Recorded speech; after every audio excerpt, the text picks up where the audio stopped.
नहीं सकता। అని ప్రభువే చెప్పిన తర్వాత ఆయన మాటకు వ్యతిరేకంగా क्योंकि प्रभु ही खुद कहा, उस प्रभु का वचन को विपरीत में మనం తెల్ల జుట్టు నలుపు చేస్తే, हम अगर सफेद बाल को अगर काला रंग डालकर करेंगे तो, లేక నలుపు జుట్టుని తెలుపు చేస్తే, नहीं तो काला बाल को अगर सफेद बनाएंगे तो అది ఆజ్ఞాతిక్రమం అవుతుంది. ये है प्रभु का आज्ञा को उल्लंघन करना। మొదటి యోహాను 3:5లో ఇలా రాయబడింది, पहले यूहन्ना 3:5 में लिखा है, ఆజ్ఞాతిక్రమమే పాపము అని రాయబడింది. आज्ञा को उल्लंघन करना ही पाप है। మరి ఇక్కడ ఎంతమంది ఆ యొక్క చిన్న అపరాధము లేక పాపములో పడి ఉన్నారు. देखिए यहाँ पे पता नहीं कितने लोग इस छोटी पाप में अपराध में गिर गया है। मेज में भाग लाने के पीछे हम सबको जांच करें इस विषय ఈ బలలో మనం పాల్పొందే ముందు ఈ విషయాన్ని మనం అందరూ పరీక్షించుకోవాలి. యథార్థంగా ईमानदारी से, खराई से ప్రభు ఈ మాటలు మనతో తన బైబిల్ గ్రంథంలో నుండి మనతో చెప్పుచున్నాడు. प्रभु अपने पवित्र शास्त्र से हमसे बात करता है। ఇక రెండో విషయం, तो दूसरा बात है ఇర్మియా గ్రంథం 3:10 यिर्मयाह किताब 3 वचन में మనం చదివి ఉన్నాం. हम तो पढ़े हैं। అదే ఈ రోజు బలవర్తమానం యొక్క మూల వాక్యం. आज इस मेज का संदेश का मुख्य प्राथमिक अंश वही है। పై వేషములకే యోధా నా ఎదుగు మలుతున్నాడు లేక వస్తున్నాడు లేక తిరుగుతున్నాడు. कपट से ही यूदा मेरे फिर होता है, मेरे ओर फिरता है। అంతేగాని పూర్ణ హృదయంతో నా వైపు నా దగ్గరికి రావడం లేదంటారు. लेकिन पूरे दिल से मेरे ओर नहीं आता है। ఇది ఒక పాపము తప్పుగా మనకి ఇప్పుడు బైబిల్ గ్రంథంలో కొన్ని చోట్ల చూస్తే అప్పుడు మనకు అర్థం అవచ్చు. ये पाप या अपराध करके बाइबल धर्मशास्त्र पवित्र शास्त्र में कुछ भागों को देखने से पता चलता है। ఎందుకనగా యేసు దేవుడైన యెహోవాను లేక మన రక్షకుడైన యేసు ప్రభువారిని మనం ఎలా ప్రేమించి సేవించాలో మత్తయి సువార్త 22:35 తాను ఈ విధంగా చెప్పాడు. क्योंकि हमें पता चलता है कि हमारा उद्धारकर्ता जो है पवित्र परमेश्वर को, यहोवा को कैसा हम लोग आराधना करना है, नहीं व्यवहार करना है। मत्ती समाचार 22:35 वचन में कहा है। देखिए मत्ती చదువుకుందాం. हम पढ़कर पढ़ेंगे मत्ती 22:35 37 क्षमा कीजिए, मत्ती 22:37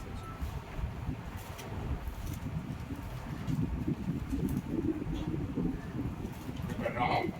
उसने उसे कहा, तो परमेश्वर अपने प्रभु से अपने सारे मन और अपने सारे प्राण और अपनी सारी बुद्धि के साथ प्रेम रख।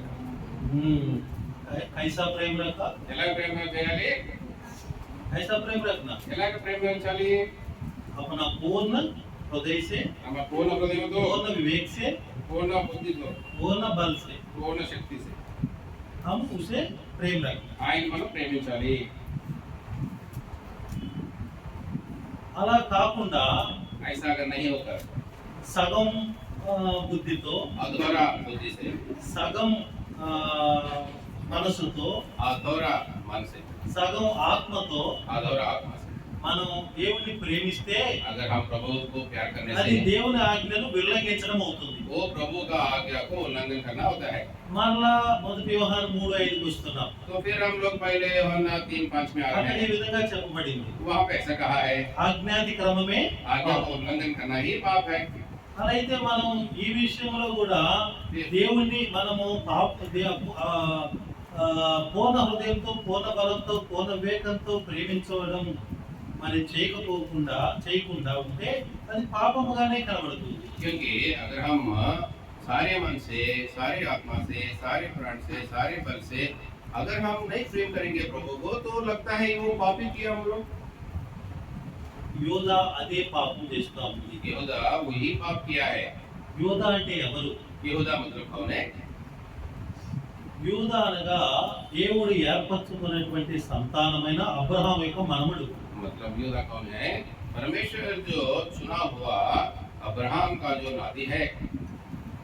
యోధా అనే ఆయనకు వారి తండ్రి అయిన యాకోబు యోధా అనే పేరుకి అర్థం ఏమని పెట్టాడంటే స్తుతి అని అర్థం.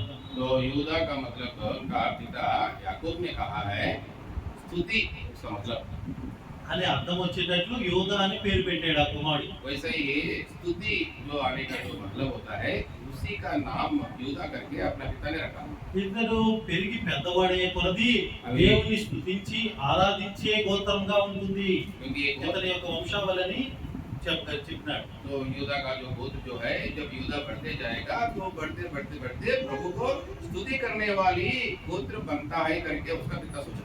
అలాగే మనం కూడా वैसा ही हम लोग भी పాపములో నుండి, पाप से, నాశనంలో నుండి, नष्ट से, నరకంలో నుండి नरक से మన ప్రభువైన రక్షకుడైన యేసుక్రీస్తు వారి ద్వారా రక్షించబడి ఉన్నాం. हमारा प्रभु यीशु मसीह का द्वारा उद्धार पाया हुआ है। యేసుక్రీస్తు ప్రభువారు ఎలా మనల్ని రక్షించాడు? प्रभु यीशु मसीह हमें कैसा उद्धार किया? తన యొక్క పవిత్ర రక్తాన్ని మన కొరకై చిందించాడు. अपना अपना पवित्र लहू को हमारे लिए बहाया। ఆ పవిత్ర రక్తమే మొదటి యోహాను 1:7 చెప్పినట్లు యేసు రక్తం ప్రతి పాపము నుండి మన కడిగి పవిత్రులుగా చేస్తుందని ఆయన. तो पहले यूहन्ना पहले अध्याय 7 में ऐसा लिखा है कि उनका पवित्र लहू ही हमें हर पापों से शुद्ध करता है। కాబట్టి మరి యేసు ప్రభువారు తన రక్తంతో మన పాపము నుండి, నరకము నుండి రక్షించి మనల్ని తన బిడ్డలుగా తన రక్తంతో కొనుక్కున్నాడు. तो प्रभु यीशु मसीह क्या किया? अपने लहू के द्वारा हमें पाप से बचाया, नरक से बचाया और अपने संतान बनाया। वो हमें खरीद लिया अपना लहू से। యోహాను సువార్త 1:11 ఈ విధంగా రాయబడింది. యోహాను సుమాచార 1:11 में ऐसा लिखा है, ఎందరైతే ఆయన యందు విశ్వాసం ఉంచుతారో వారు దేవుని పిల్లలకు కలుగుతారు. जिन्होंने उन पर विश्वास रखता है वो उनका संतान होने का अधिकार दिया है। కాబట్టి మనల్ని చీకటి నుండి ఆశ్చర్యకరమైన వెలుగైన క్రీస్తులోనికి నడిపించాడు దేవుడు. क्योंकि हमें अंधकार से अचंभे उनका ज्योति में परमेश्वर ने चलाया। అంధకారం అంటే, చీకటి అంటే పాపము, పాపము నుండి ఆశ్చర్యకరమైన వెలుగు అంటే దేవుని ఇచ్చే పరిశుద్ధత. అనగా యేసు ప్రభు పరిశుద్ధుడు, ఆయనలోకి మనల్ని నడిపించాడు. तो अंधकार मतलब क्या है? पाप है। पाप से फिर अचंभे किया हुआ ज्योति मतलब क्या है? पवित्रता है। तो पाप से परमेश्वर पवित्रता से हमें लेके चलाया।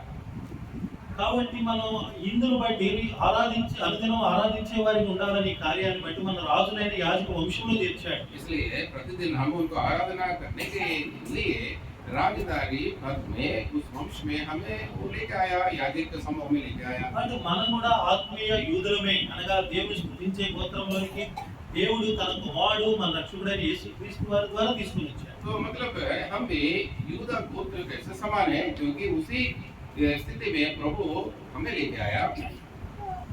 కాబట్టి మనము మరి యూదా తప్పిపోయినట్లు మనం కూడా పైవేషములకి దేవుని వైపు తిరగకూడదు, లేక దేవుని దగ్గరికి రాకూడదు. तो यूदा जैसा बढ़ गया था, वैसा ही हम भी कपट से ही परमेश्वर के ओर नहीं फिरना है।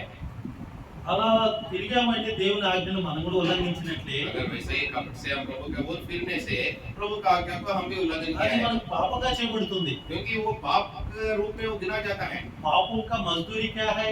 पाप में कुछ जीत में भी बोलिए सब लोग. చెప్పండి, पाप में कुछ जीत में भी మరణం, మృత్యు।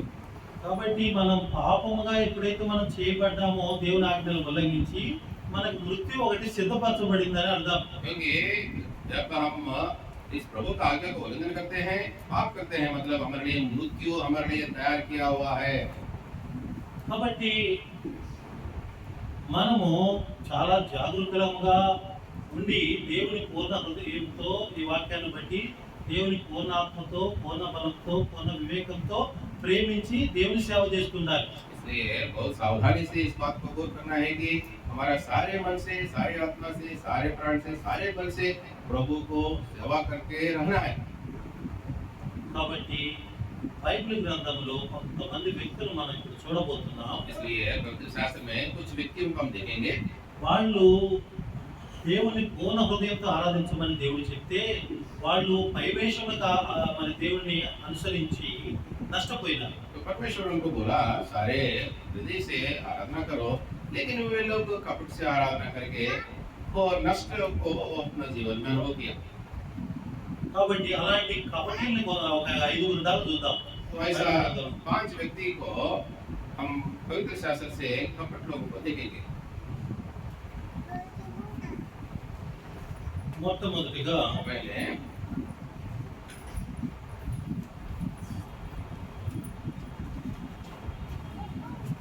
న్యాయాధిపతుల గ్రంథం न्यायियों 9వ అధ్యాయం 9 अध्याय యెహోషువ గ్రంథం 9వ అధ్యాయం. क्षमा कीजिए यहोशू 9 अध्याय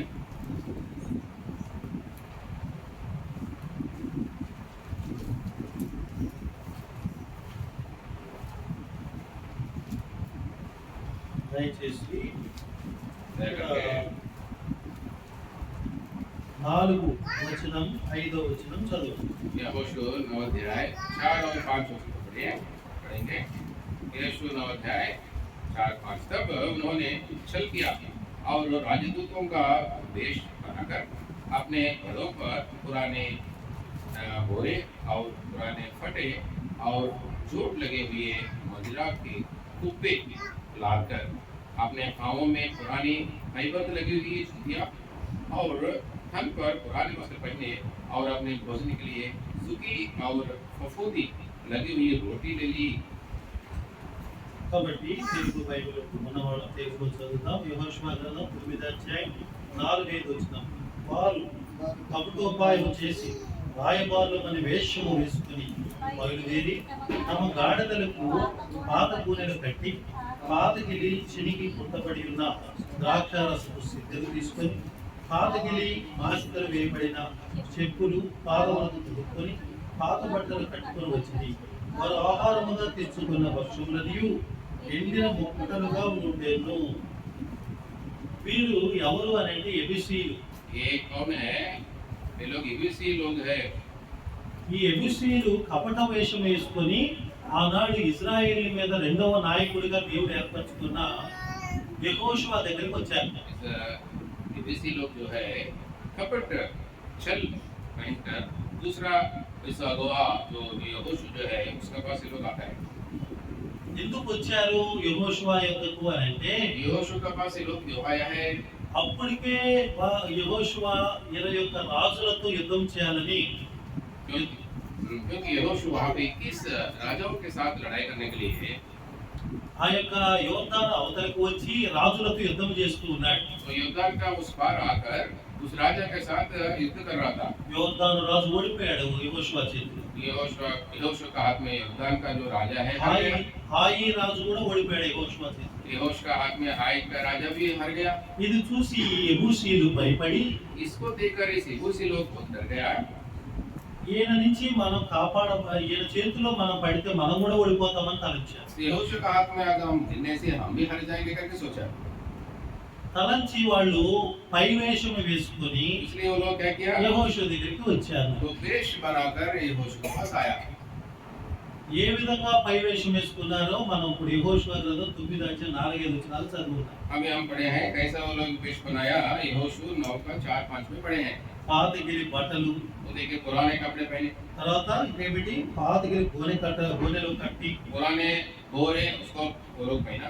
చెనగబడి ఉన్న ద్రాక్షరపు సిద్ధలు, जो मदिरा का जो कुप्पे जो है वो भी पुराना होगा। పాతగిరి మాస్కలు వేయబడిన చెప్పులు, वो पुरानी पाइबंद लगी हुई जूतियां, అన్ని పాత వస్తువుల్ని వాళ్ళు మోసుకొని వాళ్ళు ధరించి वो सब पुरानी चीज को पहनकर उसको लेकर ఇజ్రాయేల్ మీద దేవుడు ఏర్పరచుకున్న రెండవ నాయకుడైన యెహోషువ వద్దకు వచ్చారు. इसराइल के ऊपर जो नियुक्त किया हुआ दूसरा अगुवा जो है यहोशू का पास वो लोग आया। వస్తే యెహోషువ అన్నాడు, మీరు ఎవరు, ఎక్కడి నుంచి వచ్చిందని అడిగారు. तो यहोशू उनको पूछा आप लोग कहाँ से आए हैं और कौन है? అప్పుడు 6వ వచనంలో వారు అంటున్నారు, 6वां वचन में लोग कहते हैं వారు గిల్గాలు నందలి పాలెంలోనున్న యెహోషువ వద్దకు వచ్చి మేము దూర దేశం నుండి వచ్చిన వారు. तो हम दूर देश से आया करके गिलगाल के चावल में जो यहोशू का बताते हैं। నిజానికి వాళ్ళ దూర దేశం నుంచి రాలా. सचमुच में देखने से वो दूर देश से नहीं आया। వీళ్ళు యుద్ధం చేయగలగటానికి మరి వెళ్ళగలిగినటువంటి పక్కనే ఉన్నటువంటి ప్రాంతం నుంచి వచ్చారు. क्योंकि यहोशू का जो लोग है युद्ध करने के लिए जाने के लिए बगल में ही ये लोग है। అక్కడికి యెహోషువ దేవుని ప్రజలు ఇజ్రాయెల్ తీసుకెళ్లాడంటే ఈ యెబూసీలు ఓడిపోతారు ఖచ్చితంగా. तो यहोशू अगर अपना लोगों को लेकर युद्ध करने के लिए जाएगा तो यबूसी लोग हार जाएंगे। అందుకని వాళ్ళు అంటున్నారు, इसलिए वो लोग कहते हैं యెహోషువ వద్దకు వచ్చి यहोशू के पास आकर మేము దూర దేశం నుండి వచ్చిన వారము, हम दूर देश से आए हैं। మాతో ఒక నిబంధన చేయండి అని మీతో నిబంధన చేసుకోవడానికి వచ్చామన్నారు. तो अब आपसे एक वाचा बांधने के लिए हम आए हैं करके बताते हैं। చెప్పండి ఏమిటి మీ నిబంధన, ఏమి కావాలి మీకు, మేము వాగ్దానం చేయాలి అని యెహోషువ అడిగాడు. तो यहोशू पूछे कि क्या बोलो, क्या वाचा बांधना है, कैसा बांधना है? మమ్మల్ని మీ మధ్య ఉండనివ్వండి సజీవులుగా అని అన్నారు. तो बोला है कि हम आपका बीच में जीवित रहने के लिए अनुमति दीजिए। అప్పుడు యెహోషువ వాళ్ళని చూసినప్పుడు వాళ్ళు పై వేషం వేసుకుని వచ్చారు కాబట్టి, क्योंकि यहोशू लोग को जब देखते हैं वो तो कपट वेश धारण करके आया है। పాతగిలిన చెప్పులు, पुराना जूता, పాతగిలిన వస్త్రాలు, पुराना कपड़े, పాతగిలిన సంచులు, पुराना जो झोला, మరి మాస్కులేసి కొట్టబడినటువంటి వస్తువులు. वो पुराने कपड़े से छेद हुआ कपड़ों को जो सिलाया वो। వీళ్ళు చూసి వీళ్ళు పేదవారేమో అనుకున్నాడు. तो सोचा यहोशू ये शायद बहुत गरीब लोग हैं। సరేలే మా మధ్య మీరు ఉండండి, ఏం పర్వాలేదు. ठीक है, कोई परवाह नहीं, आप हमारा बीच में रहिए। తర్వాత కొంత సమయం అయిన తర్వాత कुछ समय के बाद వారికి యెహోషువ కి తెలియపరచబడింది వీళ్ళ గురించి. వీళ్ళు పై వేషం వేసుకొని వచ్చారు, వీళ్ళు దూరదేశం వారు కాదు, పక్క ప్రాంతం వారే తెలుసుకున్నారు. तो यहोशू को बताया गया ये तो दूर देश से तो नहीं आया है, हमारा बगल में रहने वाला उसी शहर का है करके पता चला। అప్పుడు యెహోషువ ఆ యెబూసీయుల దగ్గరికి పిలిచి అన్నాడు, तब यहोशू ने इस यबूसियों को नजदीक बुलाकर बोला, మీరు నాతో ఎందుకు అబద్ధం ఆడారు అని అడిగాడు. तुम मेरे साथ क्यों झूठ बोले हैं?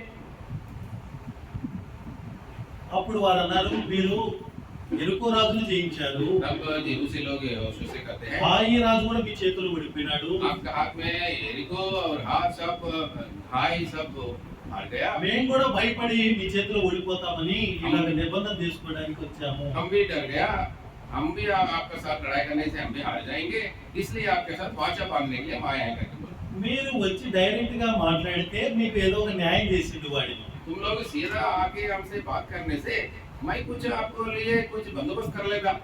కానీ మీరు పై వేషం వేసుకొని నన్ను మోసగిచ్చారని యెహోషువ తిరిగి ఉత్తరం ఇచ్చాడు. लेकिन आप छल से कपट से आकर मुझे धोखा दिया करके बताते हैं, కాబట్టి ఇదే మీకు శిక్ష అన్నాడు. इसलिए आपके लिए दंड यही है करके बोला। మా దగ్గరే ఉండండి, మా వాగ్దానాన్ని మేమే మేరం. क्योंकि हमारा साथ जो वाचा बांधा है उससे हम लोग नहीं जाएंगे बाहर, लेकिन हमारा पास आप रह सकते हैं, కానీ మీరు మా కింద బానిసలుగా ఉండాలి మా మధ్య. लेकिन हमारा बीच में आप लोग दास बनकर रहना है। ఇలాంటి బానిసత్వం చూడండి. ऐसा दासत्व देखिए तो యెహోషువ గ్రంథం यहोशू किताब 9వ అధ్యాయం 9 अध्याय 27వ వచనం, 27 वचन देखिए। 26 27. 26 और 27 देखेंगे। కాక అతడు అలాగు చేసి उसने उनसे ఇశ్రాయేలీయులు గిబియోనులో గిబియోనులను చంపకుండా हाथ से ऐसा बचाया వారి చేతుల నుండి విడిపించాను.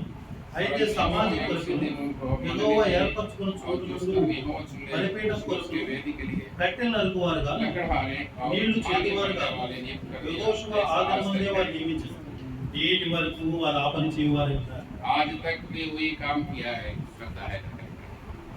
అలాగూ వాళ్ళకి వాళ్ళ కుటుంబాలకి దేవుని మందిరం బలిపీఠానికి చెక్కలు నరకటానికి నీళ్లు చేతి పోయటానికి ఆ రమ్ముల్లో బాణల్లో బానిసలుగా చేశాడు యెహోషువ. इस रीति से उस मंडली के लिए और उस स्थान के लिए वहाँ पे वेदी के लिए लकड़हारे बन गया, पानी भरने वाला बन गया, उस वहाँ पे पानी पाने वाला ऐसा कर दिया यहोशू। ఒక మాట గమనించండి ఈ एक సందర్భంలో, बात को आप गौर कीजिएगा, వాళ్ళు యథార్థంగా వచ్చి अगर वो खराई से आकर యెహోషువతో మేము ఈ పక్క ప్రాంతం వాళ్ళమే, మాకు భయంగా ఉంది, దయచేసి మమ్మల్ని విడిచిపెట్టండి, మమ్మల్ని ఏమి చేయవద్దు, మేము మీకు అనుకూలంగానే ఉంటామని అంటే, अगर वो लोग आकर यहोशू बताते हैं वैसा, देखिए आपका बगल में हम लोग रहने वाले हैं, आप हमारे साथ कुछ लड़ाई मत कीजिए, आप जैसा बोलेंगे वैसे ही हम रहेंगे, अगर बोलने से అప్పుడు యెహోషువ దేవునికి ప్రార్థన చేసి तब यहोशू प्रभु से प्रार्थना करके దేవుడి యొక్క చిత్తముతో परमेश्वर की इच्छा को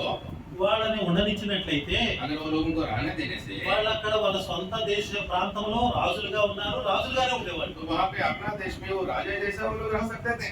కానీ ఎప్పుడైతే పై వేషం వేసుకొని लेकिन जब वो बाहर का वेश बनाकर మోసం చేసినారో जब धोखा दिया, యెహోషువ నుంచి శిక్ష వచ్చింది వారికి. यहोशू से वो लोगों को दंड मिला। రాజులుగా ఉండవలసిన వారు బానిసలైపోయినారు. राजा जैसा रहना चाहिए था वो अभी दास बन गया। అప్పుడున్న గిబియోనీయులు మాత్రమే కాదండి, ना केवल वहाँ पे जो गिबियोनी है वो केवल वो नहीं, ఆ గిబియోనీయుల పిల్లలు కూడా బానిసలుగానే ఉన్నారు. వాళ్ళు ఇశ్రాయేలీయులు. इस गिबियोनी के संतान जो है बच्चे नाती पोती सब लोग उसका दास बन गया। మనకి కూడా పరమ యెహోషువ మన మధ్య ఉన్నాడని గుర్తుపెట్టుకోండి. देखिए हमारा बीच में भी महान यहोशू है। పరమ యెహోషువ మన మధ్య ఉన్నాడు. ఆయనే ప్రభువైన యేసుక్రీస్తు. परम प्रधान यहोशू भी है प्रभु यीशु मसीह। ఆయన దగ్గర మనం పైవేషానికి తిరగకూడదు. మన యథార్థంగా ఆయన దగ్గర ఉండాలి. उनका सम्मुख हम कपट से छल से नहीं आना है, खराई से हम आना है। చూడండి ఒక మాట, देखिए एक बात तो కీర్తనలు भजन संहिता 111వ కీర్తన 111 भजन संहिता 1వ వచనం. पहले वचन, यार की स्तुति करो, मैं सीधे लोगों की गोष्ठी में और मंडली में भी संपूर्ण मन से यहोवा का धन्यवाद करूंगा। చూసారా? తెలుగులో చదవండి. तेलुगु में पढ़िए। యెహోవాను స్తుతించుడి, యథార్థవంతుల సభలోను సమాజంలోను పూర్ణ హృదయంతో నేను యెహోవాకు కృతజ్ఞతాస్తుతులు చెల్లించాను. కాబట్టి యథార్థవంతుల సభలో మన దేవుడు ఆరాధన తీసుకునేవాడు. सीधे लोगों की गोष्ठी में हमारा ईश्वर प्रभु आराधना लेने वाला है। ఆయన ఎవరు మోసగించలేరు. उनको कोई धोखा नहीं दे सकता। ఇక్కడికి కాబట్టి యోహాను సువార్త 4:23-24 ఇలాగ రాయబడింది. यूहन्ना 3:24 में से लिखा है, దేవుణ్ణి ఆరాధించువారు 4:24 से लिखा है, प्रभु को जो आराधना करेंगे వారు యథార్థముగా वो खराई से, దేవుని ఆత్మతోను సత్యముతోను ఆరాధించాలి. आत्मा से, सच्चाई से आराधना करेंगे। అలాంటి వారిని తన యొద్ద ఉండటానికి దేవుడు కోరుతున్నాడు. वैसा लोगों को परमेश्वर ढूंढता है। చూడండి యోహాను సువార్త यूहन्ना समाचार 4వ అధ్యాయం 4:23, 23-24. 24, यूहन्ना 4 का 23 और 24। परंतु वो समय आता है, वरन अब भी है, जिसमें सच्चे भक्त पिता की आराधना आत्मा और सच्चाई से करेंगे, क्योंकि पिता अपने लिए वैसा ही आराधकों को ढूंढता है। परमेश्वर आत्मा है और अवश्य है कि उसकी आराधना करने वाले आत्मा और सच्चाई से आराधना करें। తెలుగులో మనం అయితే యథార్థముగా ఆరాధించువారు ఆత్మతోను సత్యముతోను తండ్రిని ఆరాధించు కాలం వచ్చుచున్నది, అది ఇప్పుడును వచ్చే ఉన్నది. ఆరాధించువారు అట్టి వారే కావాలని తండ్రి కోరుచున్నాడు. కోరుచున్న దగ్గర అతను పుట్టినట్టు వెతుకుతున్నాడు అని చూడు. यहाँ ढूंढता करके लिखा है, वहाँ चाहता करके भी वहाँ करना।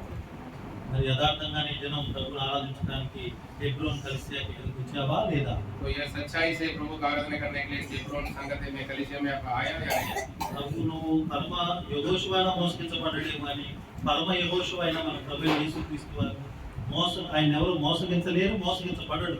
परम यहोशू को वो लोग को धोखा दिया है, लेकिन हमारा परम यहोशू से बढ़कर यीशु मसीह को कोई भी धोखा नहीं कर सकता है। वो धोखा नहीं खाएगा प्रभु यीशु मसीह। ప్రభుని యథార్థంగా ఆరాధించడానికి మేము వచ్చామని వారు చెప్పారు. प्रभु को खराई से, सच्चाई से आराधना करने के लिए हम आए हैं करके जो है आपका हाथ उठाइए, आप हाथ उठाकर दिखाइए। आप सब लोगों को धन्यवाद. मैं अंदर के नाम धन्यवाद हूँ। తర్వాత మూడో విషయానికి మనం వెళ్దాం. तीसरा विषय में हम लोग आए, మొదటి సమూయేలు पहले समय 28వ అధ్యాయం 28 अध्याय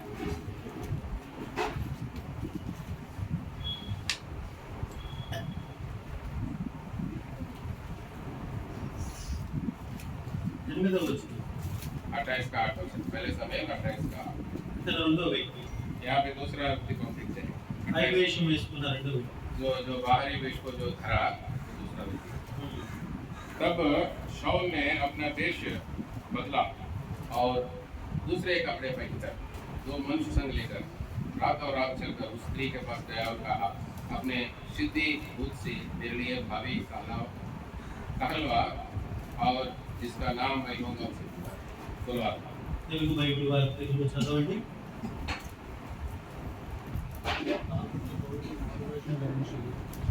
వేరే బట్టలు తొడుక్కుని ఇద్దరు మనుషులను వెంట పెట్టుకుని పోయి రాత్రి వేళ ఆ స్త్రీ వద్దకు వచ్చి కర్ణ పిశాచం ద్వారా నాకు శత్రువును చెప్పి నాతో మాట్లాడుటకై నేను మీతో చెప్పుకొని రప్పించమని కోరగా, ఆ స్త్రీ ఇదిగో పౌరుడు సేవించినది మీకు తెలిసినది కాగా, కర్ణ పిశాచము గడవారిని చిల్లగించి వారిని అతడు దేశంలో ఉండకుండా నిర్మూలన చేశాను కదా.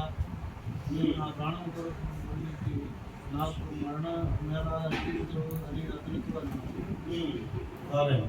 9 में पढ़ेंगे, स्त्री ने उससे कहा, तू जानता है कि शाऊल ने क्या किया है कि उसने ओझों और भूत सिद्धि करने वालों को देश से नाश किया है। फिर तू मेरे प्राण के लिए क्यों फंदा लगाता है कि मुझे मार डाले। కాబట్టి ఇక్కడ మనం చూసాం यहाँ हम देखे हैं సౌలు అనే వ్యక్తి शाऊल एक व्यक्ति మారు వేషము ధరించి వేరు బట్టలు తొడుక్కొని అని రాయబడింది. यहाँ लिखा है कि अपना वेश बदला और दूसरे कपड़े पहना। ఎందుకని మారు వేషం వేసాడు ఇతను, పై వేషం వేసుకున్నాడు?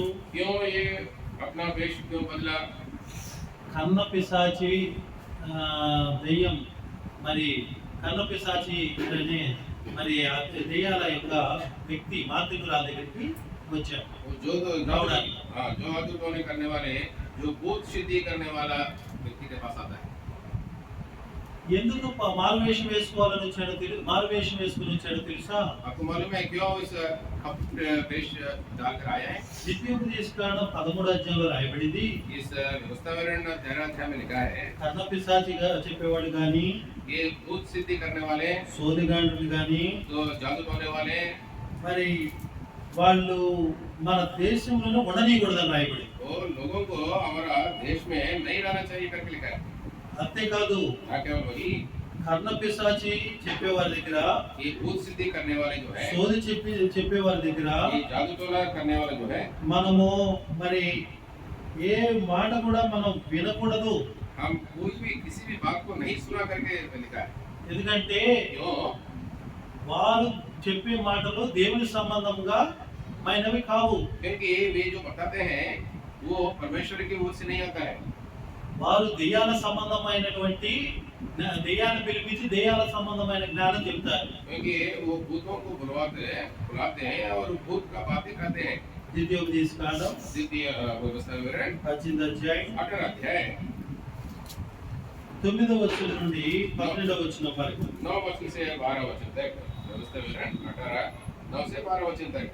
నీ దేవుడైన యెహోవా जब నీకు ఇచ్చుచున్న దేశమున देश में पहुंचे, నీవు ప్రవేశించిన తరువాత ఆ జనముల హేయ కృత్యములను నువ్వు నేర్చుకున్నప్పుడు తన కుమారుడైనను తన కుమార్తెనైనను అగ్నిగుండము చాటించు వారినైనను శకునము చెప్పు సోదిగానైనను మేఘ శకునములు గాని సర్ప శకునములు గాని చెప్పువారినైనను ఫిలంగి వారినైనను మాంత్రికులనైనను ఇంద్రజాలికులనైనను కర్ణ పిశాచి నడుగు వారినైనను దెయ్యముల యొద్ద విచారణ చేయువారినైనను మీ మధ్య ఉండనీయకూడదు. వీటిని చేయు ప్రతివాడును యెహోవాకు హేయుడు. ఆ హేయములైన వాటిని బట్టి నీ దేవుడైన యెహోవా నీ ఎదుట నుండి ఆ జనములను వెళ్ళగొట్టుచున్నాడు. కాబట్టి నీవు నీ దేవుడైన యెహోవా యొద్ద యథార్థపరుడవై ఉండవలెను. అర్థమైందా? समझ में आप लोग को? కాబట్టి పై వేషము వేసుకొని సౌలు ఎందుకు వచ్చాడు చెప్పండి? కర్ణ పిశాచి దెయ్యం దగ్గరికి ఎందుకు వచ్చాడు చెప్పండి? अभी बोलिए इस जो ओझा का पास क्यों आता है साउल दूसरा वेश पहनकर? ఆయన కనుక ఆ టైంలో పక్కన ఉన్న ఇజ్రాయేలీల కుటుంబాలు, ఆ కన్న పిశాచి ఆమె మాంత్రికురాలి ఇంటి చుట్టుపక్కల ఉన్నటువంటి ఇళ్ళల్లో దేవుని ప్రజలే ఉంటారు. వాళ్ళు కనుక చూశారు సౌలు అంటే ఆయనకి రాజరికమే లేకుండా చేస్తారు, ఎదురింపులు వస్తాయి. क्योंकि जो इस भूत सिद्ध करने वाले स्त्री का अगल बगल में सब इस्राएली लोग हिंदू लोग तो है, अगर वो देख लेगा तो फिर उसका राज्य जो पद से उसको निकाल देगा। ఎందుకంటే क्योंकि దేవుని యొక్క ధర్మశాస్త్ర గ్రంథమైన ఈ 5 కాండాలు, ఆది కాండం, నిర్గమాకాండం, లేవియాకాండం, సంఖ్యాకాండం, ద్వితీయోపదేశ కాండాలు అనే ప్రతి రాజు దగ్గర పెట్టి పట్టాభిషేకం చేస్తారు, ప్రమాణం చేస్తారు. क्योंकि राजा लोग जब प्रजा लोग को अभिषेक किया जाता है, इस पवित्र शास्त्र में पहले जो 5 पुस्तक जो है, तो उत्पत्ति है, फिर निर्गमन है, लेवी व्यवस्था है, गिनती है, व्यवस्था और सब उसका पास किताब राजा का पास रहता है, उसके बाद उसको अभिषेक किया जाता है। వాటి ప్రకారముగా రాజు మరి దేవుడు ధర్మశాస్త్రం ప్రకారంగా పరిపాలన చేయవలెను ఇజ్రాయెల్ కంట్రీలో. क्योंकि इसलिए इस इस्राएल राज्य में, इस वैसा ही राष्ट्र में राजा पालन करना है कि जो व्यवस्था वहाँ पे लिखा गया है। ఎలా అయితే మన యొక్క మరి భారతదేశంలో డాక్టర్ బిఆర్ అంబేద్కర్ రాజ్యాంగం రాశాడని, ఆయన రాజ్యాంగాన్ని భారతదేశం అంతటా మరి అనుసరిస్తుందో, పాటిస్తుందో, అలాగే ఇజ్రాయెల్ కంట్రీకి దేవుడే తన రాజ్యాంగాన్ని రాశాడు. जैसा हमारा भारत దానిని రాజులు పాటించవాలి, అక్కడ ఉన్న రాజు. तो हमारा भारत राष्ट्र में हम लोग देखते हैं जैसा बी आर अम्बेडकर ने जो संविधान को लिखवा के रखा है, वैसा ही इजराइल महाराष्ट्र में राजा जो व्यवस्था में जो लिखा है उसका अनुसार ही पालन करना है। అలాంటి రాజే తప్పు చేస్తే वैसा ही राजा अगर गलत करेंगे तो అప్పుడు ప్రజల్లో వ్యతిరేకం వస్తుందా రాదా రాజు మీద? प्रजा के इधर राजा के प्रति विपरीत स्वभाव आएगा नहीं आएगा, विरोध आएगा नहीं आएगा बोलिए। అందుకని చెప్పి इसलिए మారు వేషం వేసుకొని బట్టలు తొడుక్కొని రాయబడి. इसलिए लिखा है कि इसलिए साउल वेश बदलाकर दूसरा कपड़ा पहनकर आया करके लिखा है। అయితే దేవుడు గొప్పవాడా కదా? लेकिन परमेश्वर महान है या नहीं? దేవుడికి కనబడని సృష్టమేమీ లేదు. क्योंकि परमेश्वर का आंखों से छिपी हुई అన్ని ఆయన ఆకాశం నుండి తొంగి చూస్తే అన్ని విషయాలు భూమి మీద తేటగా కనపడతాయి ఆయనకి. आकाश से जो परमेश्वर देखते हैं सब चीज स्पष्ट रीति से दिखाई देता है ईश्वर को। హెబ్రీ పత్రిక 4:13. तो इब्रानी 4:13 में पढ़िए, इब्रानी पत्री 4:13। తెలుగు బైబిల్ వాళ్ళు తెలుగు చదవండి, తెలుగు బైబిల్ హిందీ బైబిల్ వాళ్ళు హిందీ చదవండి. 4:13 ఇబ్రానీ 4:13। మరియు ఆయన దృష్టికి ఉమ్, కనబడని సృష్టం ఏదీ లేదు. ఉమ్, మనం ఎవరికి చెప్పవలసి ఉన్నదో ఉమ్. ఆ దేవుని కనులకు సమస్తమును మరుగు లేక తేటగానే ఉన్నది. అది सृष्टि की कोई वस्तु उससे छिपी नहीं है, वरन जिससे हमें काम है उसकी आंखों के सामने सब वस्तुएं खुली और प्रकट है। there is no hidden thing before him, कि उनका सामने में कोई छिपी हुई चीज नहीं है। all things have been cleared unto him. అన్ని కూడా ఆయన దృష్టికి స్పష్టంగా కనబడుతున్నాయి। కాబట్టి ప్రియ సోదరి సోదరుడా, इसलिए प्रिय बहन और भाई, మనకి మరి మనం కలిగి ఉన్న దేవుడు అన్నిటిని స్పష్టంగా చూడగలిగిన వాడు. ఏ స్థలంలో అయినా కానీ మనల్ని స్పష్టంగా చూడగలిగేవాడు. तो हमारा ईश्वर जो है वो अपने आंखों से सब चीजों को देखते हैं। కాబట్టి మనం సౌలు వలె మారువేషం వేసుకొని కన్న పిశాచి లేక మాంత్రికుల దగ్గరికి సూదిగండల దగ్గరికి వెళ్ళకూడదు. इसलिए हम जैसा सौल जैसा दूसरा वेश बदलेकर होना करने वाले दोनों के पास या ओझा के पास या भूत सिद्धि करने वाले के पास नहीं जाना है। ఎందుకంటే వాళ్ళు మన నిజ దేవుడే అయిన మరి ప్రభు అయిన యేసుక్రీస్తు నుండి మన హృదయాలను తొలగిస్తారు. क्योंकि ये तांत्रिक मांत्रिक लोग जो है हमारा हृदय को प्रभु यीशु मसीह से अलग कर देते हैं। ఎప్పుడైతే సౌలు అలా చేశాడో, जब सौल ने ऐसा किया, సమూయేలు ప్రవక్త మరి బయటకు వచ్చి शमूएल जो भविष्य वक्त बाहर आकर నువ్వెందుకు ఇక్కడికి వచ్చావని అడిగాడు. तो सौल को पूछा, तुम क्यों अभी यहाँ पे आया? నన్ను ఎందుకు పిలిచావు ఇక్కడికి? तुमको मुझको क्यों बुलाया तुम? కాబట్టి इसलिए నీవు త్వరలోనే ఆ రాజు చేతిలో ఓడిపోబోతున్నావు, అమాలేకీయుల చేతిలో. నీ సంతానం కూడా రేపటి దినం నాలాగా ఈ ఆత్మలాగా అయిపోతారు మరణించి. तो सौल से बताया शमूएल ने, अमालेकी राजाओं के हाथ में तुम हार जाएगा और तुम्हारा सारा संतान जो है मेरा जैसा आत्मा रूप में बदल जाएगा। ఎంత శిక్ష వచ్చింది. देखिए कितना दंड उनके ऊपर आया। అందుకని ఇప్పుడు మారు వేషం వేసుకొని మరి మారు బట్టలు కట్టుకొని ప్రజలను మోసగించడానికి, దేవుడు మోసగించడానికి మనం రాకూడదు. इसलिए कभी भी हम दूसरा वेश बदलकर दूसरा कपड़ा पहनकर प्रभु को हम लोग धोखा देने के लिए यहाँ पे नहीं మన आना है। ఆంధ్రాలో చాలా మంది, आंध्रा में बहुत लोग, ఇక్కడ కూడా ఎలా ఉన్నారో లేదో మనకి తెలియదు, मुझे मालूम है यहाँ पे है ऐसा है या नहीं। చర్చికి వెళ్తారు तो मंडली में जाते हैं, कलीसिया में जाते हैं, కానీ लेकिन ఒక తంబురు కొట్టే వాళ్ళు ఇళ్ళకి వస్తే, ये सारा वीणा बजाने वाला उसको घर में अगर जाते हैं तो అలాగే ఎంటికలు అమ్ముకునే వాళ్ళు బోర్లు వదుకుంటే ఇళ్ళకి వస్తే अगर ये माल को खरीदने वाले अगर वो लोग हमारे घर में आने से వాళ్ళని రహస్యంగా ఇంట్లో పిలిపించుకొని वो लोगों को अपना घर में बुलाते हैं, నా జాతకం చెప్పండి, देखिए मेरा जीवन में क्या है आपको दिखाता है। నా గురించి ఒక చిలక పరిస్థితి తీయండి तो मेरे लिए एक तोता बताते हैं, उस सवाल को निकालो, అని చెప్పి అడుగుతారు. ऐसा पूछते हैं। తర్వాత ఆయనకు 10 పావులు ఇచ్చి బయటికి పంపించేస్తారు. उसको 10 से आप 20 रुपए देके उसको भेज देते हैं। మళ్ళీ ఎవరికేం తెలియదు అన్నట్టు और फिर दूसरा किसी को नहीं मालूम होकर ఆదివారం రాగానే एक बार आने से బైబిల్ తీసుకొని बाइबल को लेकर మందిరానికి వస్తారు. तो प्रभु का भवन में आते हैं, ప్రభుని ఆరాధిస్తాం. प्रभु का आराधना करते रहते हैं। ప్రభుకు తెలీదా? क्या प्रभु को मालूम नहीं है क्या? దేవుడికి కనులకు మరుగైందేది లేదు. प्रभु का आंखों के सामने में कुछ भी छिपा हुआ नहीं है। దేవునికి మరుగు లేక సమస్తములు తేటగా కనపడుతున్నాయి. और क्या है कि प्रभु के लिए कोई भी छिपी हुई नहीं है, सब कुछ स्पष्ट रीति से दिखाई देता है। ఇలాంటివి అనేక నేను సూచించగలను బైబిల్ గ్రంథంలో. ऐसा बहुत कुछ मैं आपको मैं दिखा सकता हूँ बाइबल కాబట్టి से, మన దగ్గర సమయం లేదు. लेकिन हमारे पास इतना समय नहीं है, అందుకని నేను ఇంతటితో కన్క్లూజన్కి వస్తూ ఉన్నాను. इसलिए मैं यहाँ से मैं खत्म कर देता हूँ। చూడండి కొన్ని మాటలు. कि कुछ बातों का हम देखेंगे। ద్వితీయోపదేశకాండం व्यवस्था जो है 22వ అధ్యాయం. 22वां अध्याय। వేషధారణ అంటే దేవునికి నచ్చదు. कपट जो चीज जो है प्रभु को पसंद नहीं है। యథార్థమైన హృదయంతో ఉండాలి మనం. खराई हृदय से हमको रहना है। పూర్ణ మనసుతో, పూర్ణ హృదయంతో, పూర్ణ ఆత్మతో, పూర్ణ బలంతో మన దేవుడినే ప్రేమించి సేవించాలి. सारे मन से, सारे प्राण से, सारे आत्मा से, सारे बल से केवल परमेश्वर को ही हम प्रेम करना है इस दुनिया में। ద్వితీయోపదేశకాండం 22:5. देखिए व्यवस्था 22 का 5।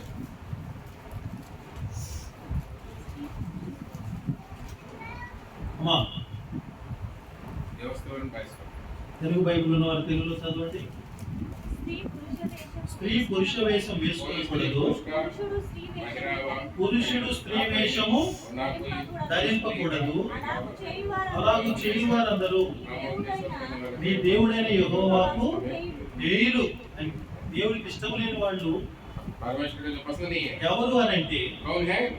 స్త్రీగా ఉండి పురుష వేషం వేసుకున్న వాళ్ళు. वो स्त्री है लेकिन पुरुष का वेश कर रहा है। పురుషుడిగా ఉండి స్త్రీ వేషం వేసుకున్న వాళ్ళు. वो पुरुष है लेकिन स्त्री का वेश धारण है, ఎందుకంటే వాళ్ళు ఇతరులు మోసం చేయాలని ఆ వేషాలు వేసుకుంటారు. क्योंकि दूसरों को धोखा देने के लिए ऐसा वेश। ఇతరులు మోసం చేయడం అంటే దేవుడికి ఇష్టం లేదు. కాబట్టి అలాంటి వారంటే ఆయనకి ఏం ఇష్టం లేదు. दूसरों को धोखा देना वो भी प्रभु को पसंद नहीं है। మన ఆంధ్రాలో చాలా బుద్ధిగా బట్టలు కట్టుకొని వస్తారు ఇట్లా ఉద్యోగాలు చేయడానికి మెట్రోపాలిటన్ సిటీస్. हमारा आंध्रा में बहुत अच्छे से कपड़ा पहनकर नौकरी करने के लिए इस बड़ी शहर में आते हैं। మన ఆంధ్రాలో ఎంత పద్ధతిగా మన ఆడపిల్లలు ఉంటారో జాస్వానికి తెలుసు, మాకు మనం. आंध्रा में हमारे लड़कियां जो है वही लोग इतने अच्छे से अपने कपड़ों को पहनते हैं, जानते हैं। हम जोशुआ पहन जानते हैं, मैं नहीं जानता। ఆ తరువాత వాళ్ళు ఉద్యోగాల నిమిత్తం కానీ, వివాహాల నిమిత్తం కానీ, వ్యాపారాల నిమిత్తం కానీ మెట్రోపాలిటన్ సిటీస్కి వచ్చినప్పుడు उसके बाद गाँव से शहर में आ जाते हैं नौकरी करने के लिए या कुछ व्यापार करने के लिए, कुछ काम करने के लिए। స్త్రీ పురుష వేషం ధరించుకుంటారు. तो लड़की जो है स्त्री पुरुष का वेश करते हैं, ఎంతలో మోసగించడానికే కదా. ये दूसरों को धोखा देने के लिए है ना।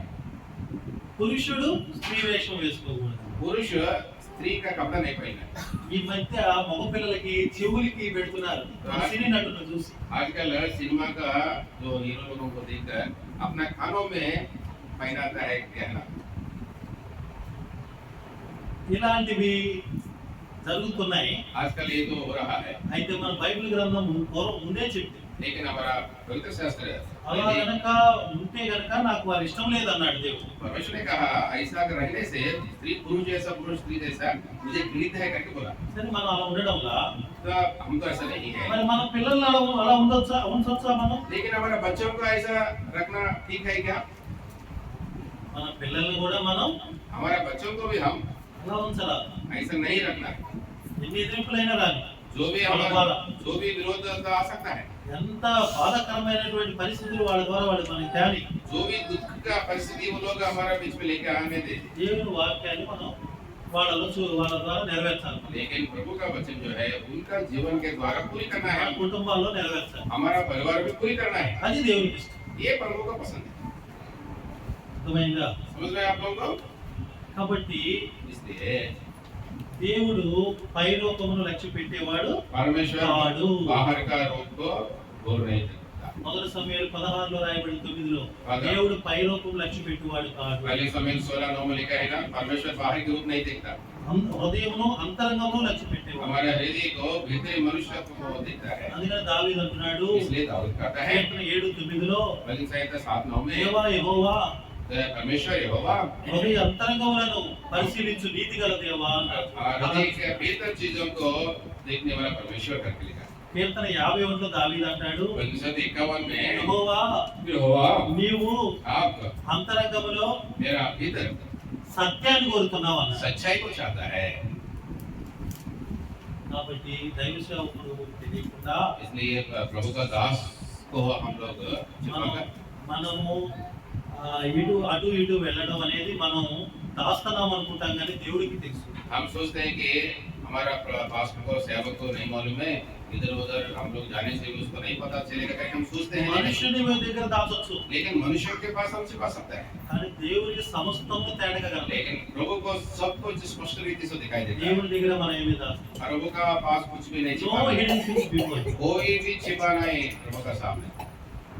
కాబట్టి इसलिए ఒక బైబిల్ ఒక భక్తుడు ఉన్నాడు. बाइबल पवित्र शास्त्र में ఆయన ఒక్కడి గురించి చదువుకొని उनका बारे में देखकर ప్రభు మనలో యోగ్యంగా పాల్గొంటాడు. प्रभु का मैच में एक से भाग लेंगे। అందరం చదవాలి. हम सब उसको पढ़ना है। మొదటి తెస్సలోనిక पहले थिस्सलुनीक 2వ అధ్యాయం दूसरा अध्याय 5వ వచనం. 5 वचन। पहले थिस्सलुनीक दूसरा अध्याय 5 वचन।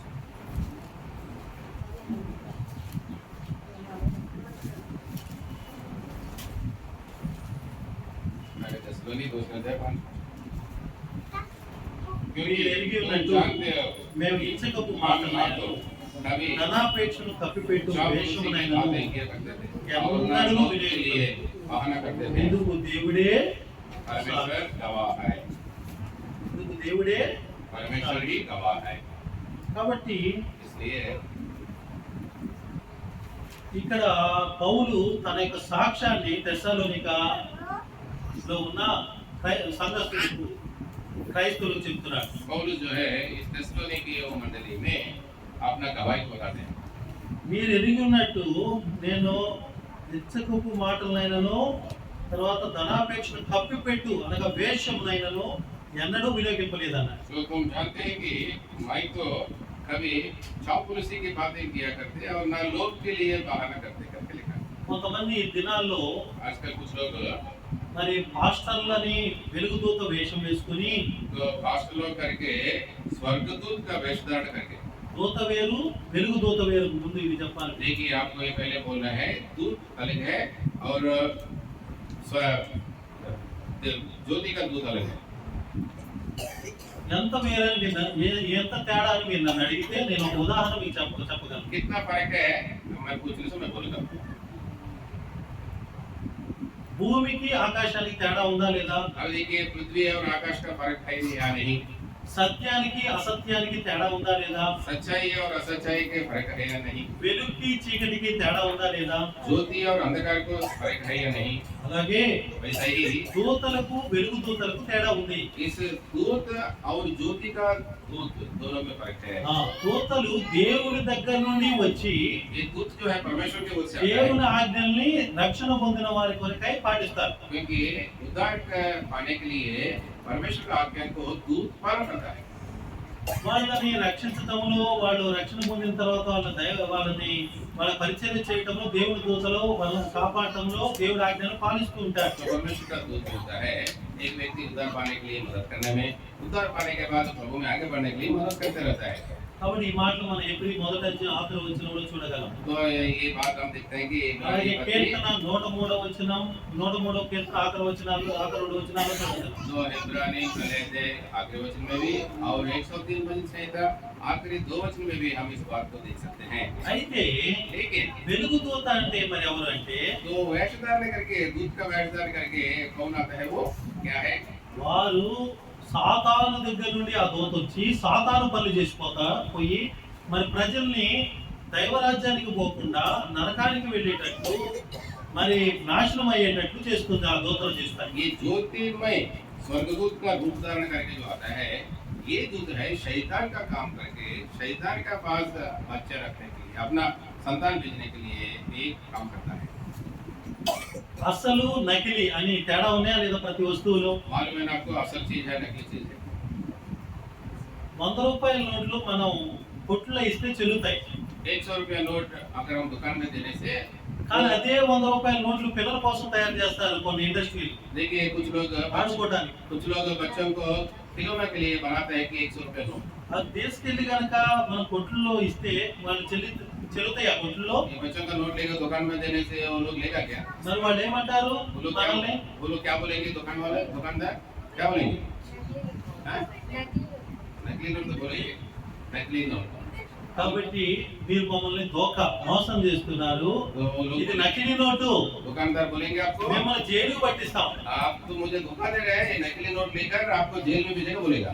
అలాగే वैसा ही దూతకి వెలుగు దూతకి మధ్య అంత తేడా ఉంది. दूत और ज्योतिर्मय स्वर्गदूत का बीच में उतना फर्क है। దేవుని యొక్క నిజమైన సేవకులు परमेश्वर का सच्चे जो सेवक है, దేవుని యొక్క పిలుపును అనుకొని परमेश्वर का बुलाहट को पाकर ఈ లోకంలో మరి పాపంలో చెడిపోతున్న వారిని మరి యేసు ప్రభు దగ్గరికి నడిపించి వారి రక్షణ కొరకు వారు ఎంతో త్యాగం చేసి దేవుని వాక్యాన్ని చెప్పి వాళ్ళని క్రీస్తు ప్రభు రక్షణలో నడిపిస్తారు. तो इस दुनिया में जो पाप का अंधकार में फंसा वो फंस गया है, वो लोगों को प्रभु का वचन बताकर और उद्धार का वचन दिखाकर उसको सही मार्ग में प्रभु की ओर फिरने के लिए मदद करता है। వాళ్ళు దేవుని రక్షణ పొందిన తర్వాత వాళ్ళని పరలోక రాజ్యం చేర్చే వరకు వాళ్ళ ఎదుట వీళ్ళు యథార్థంగా ప్రవర్తిస్తూ యథార్థమైన వాక్యాన్ని వాళ్ళకి అందిస్తుంటారు. तो प्रभु का सच्चे सेवक लोग जो है, प्रभु को जो आया हुआ उद्धार पाया हुआ लोगों को सही रीति से स्वर्ग राज्य पहुंचने तक अपना आत्मिक चीजों को बताते हुए आगे चलाता है। అని लेकिन వెలుగుదూత అయినటువంటి సాతాను అనుచరులు ఏం చేస్తారంటే सो जो ज्योतिर्मय स्वर्गदूत का रूप जो किया हुआ शैतान का, వారు ప్రజల్ని మోసగించి वो लोग क्या करते हैं, प्रजा को धोखा देते हैं। దేవుని దగ్గరికి తెస్తున్నట్టే ఉంటారు, वो ऐसा ही दिखाई देता है कि परमेश्वर के पास लेके आता है, కానీ దేవునిలోకి తేరు. लेकिन परमेश्वर में नहीं लेके आते हैं। రెండింటికి తేడా అర్థమైందా? देखिए दोनों में फर्क क्या समझ लिया आपको? మనం ఎబ్రోను ఈ మందిరం దగ్గరికి వచ్చాం देखिए हम అనే ఒక మాట ఉంది. इसलिए इस हेब्रोन प्रभु का भवन के पास हम आए हैं, एक बात है। ఎబ్రోను మందిరమును మనం ఎబ్రోను మందిరం లోనికి వచ్చాం दूसरा है कि అనే రెండో మాట ఉంది. एक बात है हेब्रोन भवन का पास आया है, और एक बात है कि हेब्रोन भवन में आया है। ఈ రెండు మాటలకి వాక్యాలకు తేడా ఉందా లేదా? ये दोनों का शब्द में फर्क है या नहीं? అలాగే वैसा ही వారు కూడా దేవుని దగ్గరికి తెస్తారు కానీ దేవునిలోకి తేలేరు. वैसा ही जो नकली सेवक लोग जो है परमेश्वर के पास तक लेके आता है, लेकिन परमेश्वर में जाने के लिए वो नहीं मदद करता है। వాళ్ళు మారు మనసు పొందకుండా వారిని దేవుని ఎదుట పశ్చాత్తాపడకుండా ఉన్న వారికి బాప్టిజాలు ఇస్తారు. तो वो लोग क्या करते हैं, नकली सेवक लोग, वो लोग नहीं मन फिराता या नकली रूप से वो लोग को बपतिस्मा भी देता बिना पश्चाताप का जो स्थिति को, ఇక వాళ్ళ దగ్గర నుండి उनका पास से మరి డబ్బులు సంపాదించడానికి రకరకాల ఉపాయాలు పడుతుంటారు ఆ నకిలీ సేవకులు. तो उनसे धन पाने के लिए इस नकली सेवक जो होता है वो विभिन्न रीति का रूप धारण करता है।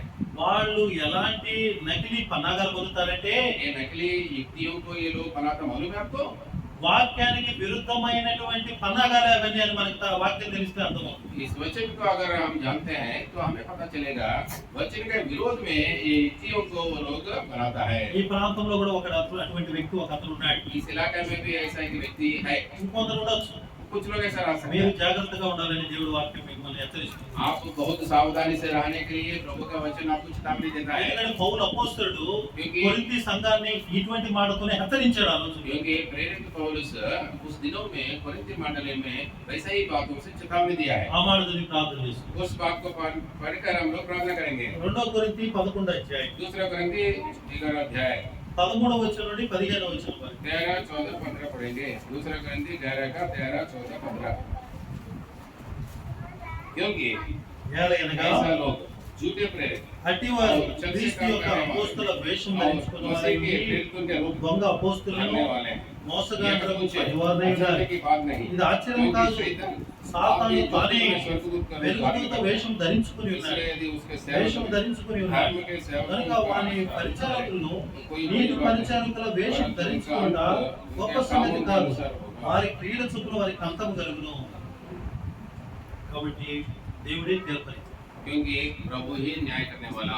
వారికి మనం జాగరూకమై యోగ్యంగా పరీక్షించుకొని हम बहुत सावधानी से योग्य रीति से अपने आप को जांच कर పూర్ణ హృదయంతో सारे हृदय से, మన పూర్ణ ఆత్మతో सारे आत्मा से, మన పూర్ణ బలంతో सारे बल से, మన పూర్ణ వివేకం सारा समझ से మన దేవుడైన యెహోవాను ఇంకా మన ప్రభువైన యేసుక్రీస్తు వారిని ప్రేమించి సేవించాలి. हमारा ईश्वर यहोवा या प्रभु यीशु मसीह को प्रेम करना है और सेवा भी करना है। మొదటి యోహాను 3లో దేవుడు అన్నాడు, पहले ప్రభు అన్నాడు, यूहन्ना 3 में तो నా बोला था, ఆజ్ఞలు పాటించుటే నన్ను ప్రేమించుతాను. मेरा आज्ञा को पालन करना ही मुझे प्रेम करना, కానీ దేవుని యొక్క ఆజ్ఞలు బైబిల్ గ్రంథంలో ఉన్నాయి, అన్ని దేవుని ఆజ్ఞలు. क्योंकि प्रभु का पवित्र शास्त्र में जो है वो सब प्रभु का आज्ञा है। వాటిని ఆజ్ఞలు మనం దేవుని ఆజ్ఞలు ప్రేమించి పాటిస్తే उस प्रभु का आज्ञा को हम प्रेम से अगर पालन करें तो మనం దేవుని ప్రేమిస్తున్నట్టే. उसका मतलब है हम प्रभु को प्यार करते हैं।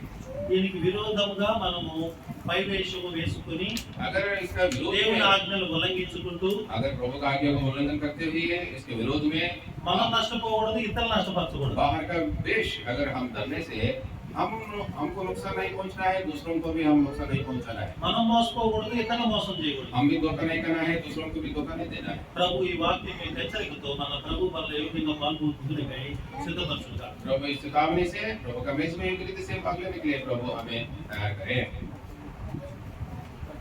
ప్రార్థన చేస్తాం. प्रभु ప్రేమ కలిగిన మా తండ్రి, మా ప్రభు అయిన యేసుక్రీస్తు వారి అత్యున్నతంగా హెచ్చింపబడినటువంటి నామములో ఆయన మీరు ఇచ్చినటువంటి బలవర్తమానం నడుస్తున్నారు.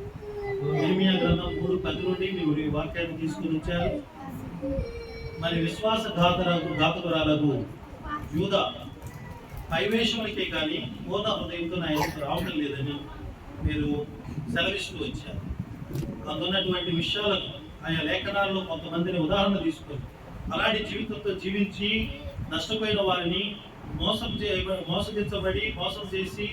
మోసగించబడిన వారిని చూస్తూ వచ్చాము. దేవా, నీ పిల్లలమైన మేము నువ్వు యథార్థవంతుల సభలోను మహాసమాజంలోను నువ్వు కృతజ్ఞతలు మన స్తుతులు పొందదగిన వాడు కనుక ఆ యథార్థవంతుల సభలో మేము ఉండాలని, నిన్ను యథార్థంగా మేము ఆరాధించువారముగా, మేము ఆత్మతోను సత్యముతో ఆరాధించాలని అలాంటి ఆత్మీయ యోధా గోత్రంలో మమ్మల్ని చేర్చారు. కాబట్టి మేము పూర్ణ హృదయంతో, మా పూర్ణ ఆత్మతో, మా పూర్ణ బలంతో, మా పూర్ణ వివేకంతో నిన్నే ప్రేమించి సేవించినట్టు భాగ్యం దయచేయండి. ఇక్కడ ఉన్న వారందరినీ జాగృతపరచు. యేసు వారి పరిశుద్ధ నామములో ఈ ప్రార్థనలు అడిగి వేడుకుంటున్నాను తండ్రి.